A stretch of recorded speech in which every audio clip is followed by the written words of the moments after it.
உலக நாடகத்தில் சந்நியாசிகளின் பாகம் என்ன? ஓம் சாந்தி. சந்நியாசிகளுக்கு 2 புஜங்கள் இருக்கின்றன. அதாவது அவர்கள் துறவற மார்க்கத்தை சேர்ந்தவர்களாக இருக்கின்றார்கள். அவர்கள் அரை கல்பமாக தூய்மை ஆவதன் முயற்சியில் ஈடுபட்டு கொண்டிருக்கின்றார்கள்.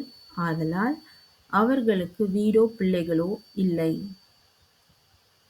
அவர்கள் முழுவதுமாக கர்ம சந்நியாசம் செய்துவிட்ட காரணத்தினால் அவர்களால் உணவு சமைத்து சாப்பிட முடியாது.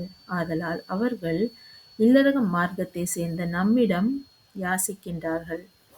நாம் இல்லற மார்க்கத்தை சேர்ந்தவர்கள் அவர்களுக்கு உணவு அளிப்பதை நமது தர்மமாக கொண்டிருக்கின்றோம்.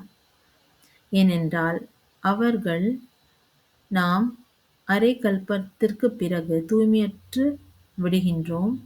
அவர்கள் தூய்மையின் பிடியை தாங்கி பிடித்து கொண்டிருக்கின்றார்கள். ஆகையால் அவர்களது பாகம் அதுவாக இருக்கின்றது. விஷ்ணுவோ 4 புஜங்கள் கொண்டவை உள்ளவராக இருக்கின்றார். உலக மக்களோ விஷ்ணுவை சூக்ஷ்ம வதனத்தில் இருக்கின்றவர் என்று புரிந்து கொள்கின்றார்கள். ஆனால் அவரோ சத்யுகத்தில் இருப்பவர். 4 புஜங்களின் அர்த்தம் என்னவென்றால் 2 புஜங்கள் மகாலட்சுமியினுடையது, 2 புஜங்கள்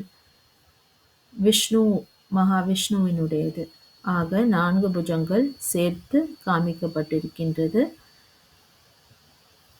ஆனால் இந்த 4 புஜங்கள் இல்லற மார்க்கத்தை காண்பிப்பதாக இருக்கின்றது. ஓம் சாந்தி.